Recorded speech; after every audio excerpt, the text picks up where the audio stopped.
sentimos uma presença, como se alguém estivesse nos observando. Fala, meus amores, como vocês estão? Meu nome é Ariadne e no vídeo de hoje eu trago relatos sobrenaturais para vocês. O tema de hoje é assombrações e, sem mais enrolação, vamos para o primeiro relato. O segredo enterrado de São Cipriano. Oi, gente, vim contar um relato que aconteceu comigo e com meu esposo em 2018. Quando conheci meu marido, ele já morava em um lugar que parecia um sítio, ao lado de uma cachoeira. No terreno haviam duas casas.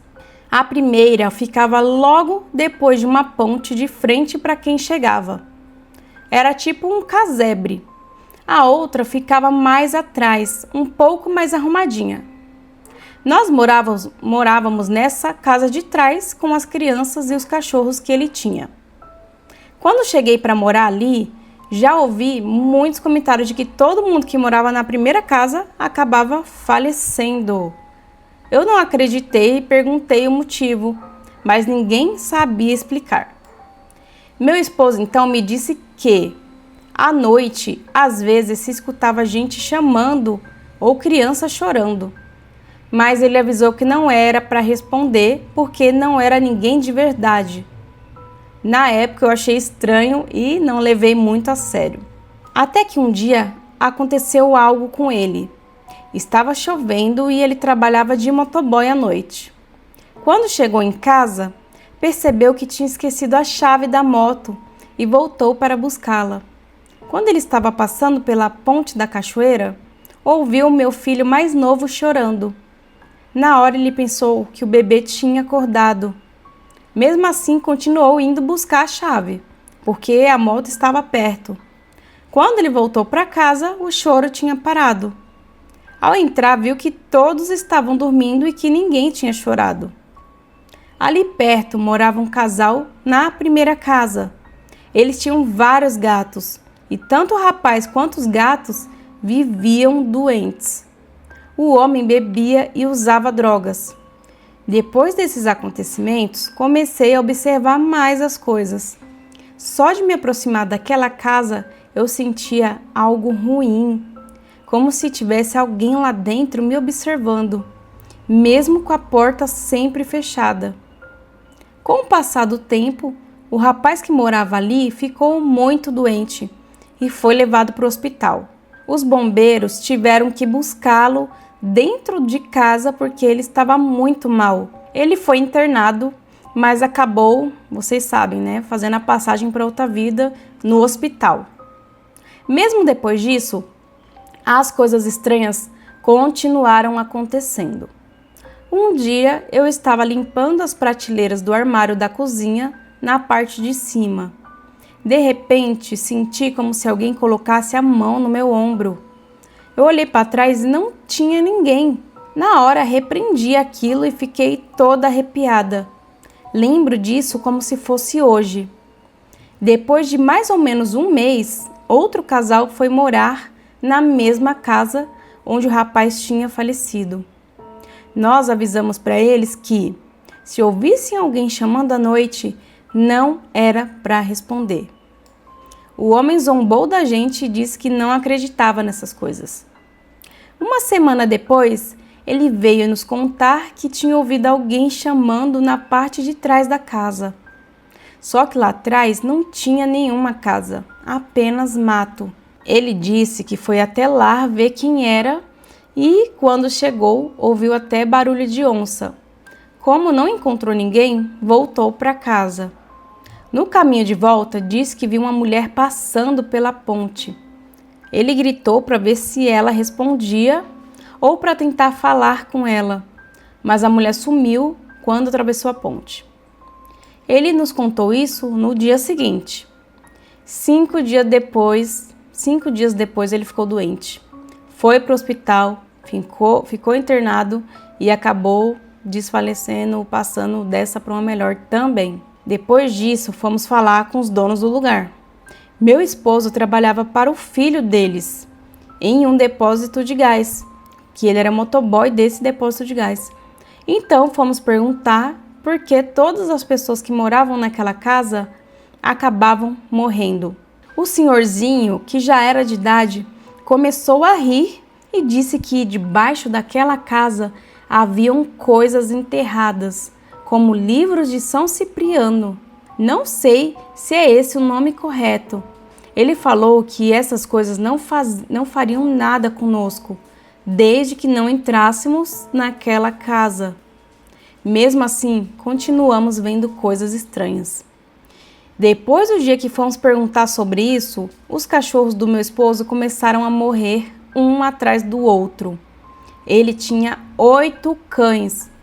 Meu filho, que na época tinha 10 anos, dizia ver várias figuras de capa preta no quintal e chorava sempre que via. Depois de um tempo, por causa de uma chuva forte, um fio de luz arrebentou e ficamos sem energia. A empresa de energia não quis ir consertar. Por causa disso, acabamos abandonando e saindo daquele lugar de vez. Mas já está explicado o motivo, né? Tinham coisas enterradas ali nessa casa, nesse sítio. E quem aí já ouviu falar do livro de São Cipriano sabe que o buraco é mais embaixo. E querendo ou não, a casa era assombrada, provavelmente foi por isso mesmo e não tem o que fazer. O certo é abandonar mesmo e deixa lá, deixa tudo para os espíritos, eles que vivam na fazendinha, no sítio deles em paz e a gente abandona. Deixa para eles, né? Melhor. Próximo relato. Algo está debaixo da minha cama. Tenho certeza de que todas as crianças ficaram absolutamente aterrorizadas com monstros escondidos no armário ou atrás da cortina do chuveiro, especialmente monstros debaixo da cama. Eu ainda sinto a necessidade de checar cada canto do meu quarto antes de conseguir dormir à noite. Mas agora, não importa quanto eu tenha checado, ainda não consigo dormir em paz. Toda vez que vou fechar os olhos, eu levanto para olhar ao meu redor, com medo que está à espreita no escuro. Deixa eu te atualizar, porque você vai provavelmente achar que eu estou louca. Foi há cerca de um mês que comecei a ter uma reação alérgica. Quem diria que eu não poderia comer semente de romã? Que pena! De qualquer forma, minha mãe me disse para tomar um Benadryl para o inchaço do meu rosto e, como sempre, o remédio me deixou grogue. Não sei quanto tempo eu dormi, mas lembro de ter acordado no dia seguinte, mais tarde naquela noite. Você se lembra de como, quando éramos mais jovens, nos diziam que, se tivéssemos pelo menos um pé coberto com o edredom, os monstros não podiam nos pegar? Pois é, um conseguiu e puxou meu pé para fora. Eu teria continuado dormindo se não tivesse sentido algo lentamente levantando o edredom do meu pé, seguro e escondido embaixo das cobertas. Eu acordei assustada. Quando olhei para baixo, meus 2 pés estavam descobertos. Disse a mim mesma que estava sob efeito do remédio para alergia e que eu apenas tive um sonho estranho. Mas isso continuou acontecendo. Depois de algumas vezes, decidi conversar com a minha melhor amiga Laila sobre isso. Você já acordou com os 2 pés descobertos? Perguntei enquanto caminhávamos para a próxima aula. Laila me olhou e riu. Não, talvez uma vez quando eu tive febre, mas não estava pensando direito. Isso é estranho. Então, mesmo quando você dorme com o edredom bem apertado ao redor de você, ainda acorda totalmente coberta? Perguntei. Começamos a pensar demais. Você está sendo estranhamente específica. Laila sorriu para mim. Não, é só que...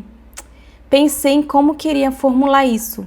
Às vezes, quando eu estou em um sono muito profundo, eu sinto o edredom subindo lentamente. Talvez eu esteja fazendo isso sem perceber e fingir dar de ombros. Parece sério, Laila tentou conter a risada. Por que você não passa a noite na minha casa? Ela colocou a mão no meu braço, tentando me trazer de volta à realidade, depois de perceber que eu estava sendo dominada pelos meus pensamentos. Não acho que eu posso. Tenho um monte de lição de casa essa noite, suspirei. Não se preocupe com isso. Sorri para ela e segui meu dia. Mais tarde, naquela noite, terminei de me preparar para dormir. Eu fui para a cama e lentamente, mas com certeza, fui pegando no sono. Aquela noite, no entanto, foi diferente das outras. Ele queria me pegar. Senti o edredom escorregando lentamente, expondo os meus pés. Não tinha dormido muito nas últimas noites, então estava cansada demais para me importar. Mas então eu senti. Seus dedos gélidos me alcançaram, envolvendo meu tornozelo com força. Eu congelei e seus dedos arranharam minha pele enquanto tentava se esconder debaixo da minha cama. Eu me empurrei todo o caminho de volta contra a cabeceira da cama, paralisada de medo. Fiquei encarando a borda da cama esperando que ele reaparecesse, mas não teve coragem. Sabia que eu tinha percebido e que eu tinha certeza de sua existência. Fiquei assim pelo resto da noite. Quando amanheceu, eu estava com muito medo de sair da cama, apavorada que ele me pegasse no momento em que eu pisasse no chão. Eu chorei, um soluço desesperador. Eu estava presa. Eventualmente, quando encontrei coragem para sair da cama, infelizmente, nada tentou me pegar. Fui para a escola naquele dia com 3 arranhos profundos no meu tornozelo. Estou escrevendo isso porque tenho medo de que isso aconteça novamente e que ninguém saiba a verdade sobre o que aconteceu comigo. Não quero que ele me pegue, mas temo que ele se torne cada vez mais ousado. Também quero que os outros fiquem cientes. Se isso já aconteceu comigo, então aconteceu com outros antes de mim, ou talvez depois de mim. Alguém mais já passou por isso? E se sim, como faço para isso ir embora? O que dá para fazer para ir embora, eu não vou saber e acredito que muita gente não vai saber dizer o que dá para ser feito. Porém, acho que oração, né? Talvez umas oraçõezinhas aí, uma limpeza, uma defumação, chamar um padre, um pastor, algo aí no sentido mais religioso, né? Porque a gente não vai poder ajudar assim, só dando dicas efetivas. Acho que indo mais pro lado da espiritualidade aí, da fé, é o que é a solução para quase tudo. O que vocês acham? Próximo relato. Sorriso sinistro da freira. Meu nome é Fátima, tenho 59 anos e trabalho como professora. Hoje vou compartilhar uma história que aconteceu comigo na juventude, quando estudei em um internato católico na cidade de Mariana, em Minas Gerais. Na época, eu e as minhas amigas adorávamos brincadeiras e éramos cheias de curiosidade. Mas nunca imaginei que nossas travessuras nos levariam a um encontro com algo sobrenatural. Foi durante uma daquelas noites que tudo aconteceu. A princípio, achamos que a nossa imaginação estava pregando peças. Afinal, quem acredita em uma história daquelas? No entanto, o que vimos naquela noite era real. Estávamos prestes a descobrir que o mistério que rondava o antigo dormitório ia muito além de lendas de corredor. A visão daquela freira nos deixou perturbadas. Mesmo assim, nossa curiosidade falou mais alto. Depois de alguns dias tentando esquecer o que vimos, eu e as minhas amigas Letícia, Ana e Renata decidimos voltar ao dormitório abandonado. Algo em nós queria uma resposta, mesmo que isso significasse enfrentar nossos maiores medos. Era uma noite fria e silenciosa. Com lanternas nas mãos, entramos no prédio. O ar ali dentro parecia mais denso, carregado de uma energia estranha. Os corredores escuros e o cheiro de mofo aumentavam nossa sensação de medo. Enquanto caminhávamos, sons de passos e risadas distantes ecoavam pelas paredes. Sentimos uma presença, como se alguém estivesse nos observando. De repente, lá estava ela novamente, a freira de sorriso sinistro, parada no final do corredor. Seus olhos pareciam brilhar no escuro. Corremos desesperadas, sem olhar para trás. No dia seguinte, ainda aterrorizadas com o que vimos, decidimos procurar a irmã Teresa, uma das freiras mais antigas e respeitadas do convento. Ela sempre foi muito compreensiva com os alunos e parecia a pessoa certa para ouvir a nossa história. Tremendo de medo, contamos tudo o que aconteceu, desde a primeira aparição até a noite anterior. Para nossa surpresa, a irmã Teresa não pareceu assustada nem incrédula. Ela respirou fundo, e com a voz baixa revelou algo que nos fez gelar até os ossos. Décadas atrás, uma freira chamada Irmã Carmen se desviveu ali no convento. Boatos dizem que ela estava envolvida em um ritual satânico, o que escandalizou a comunidade na época. Desde então, o dormitório havia sido fechado. Mesmo assim, muitas freiras continuavam relatando aparições e atividades sobrenaturais, risadas, passos inexplicáveis e a visão de uma figura sorridente. Enquanto a irmã Teresa falava, senti um arrepio percorrer o meu corpo. Era como se o espírito de Irmã Carmen ainda estivesse preso naquele lugar, alimentando-se do medo de quem ousasse se aproximar. Finalmente, entendemos por que ninguém havia nos avisado antes. O mistério só se aprofundava. Anos se passaram, mas aquela experiência no convento nunca saiu da minha mente. Até hoje, as memórias daquela freira sorridente e do clima sinistro do dormitório ainda me causam arrepios. Conversando com outras ex-alunas, descobri que as histórias de aparições e fenômenos sobrenaturais continuam circulando, sempre cercadas de mistério e medo. O dormitório permanece trancado e o convento evita tocar no assunto, preferindo deixar o passado enterrado. Mesmo assim, curiosos e caçadores de fantasmas ainda visitam a cidade, atraídos pelas lendas que cresceram ao longo dos anos. A história da Irmã Carmen virou um aviso. Há coisas com quais não se deve brincar.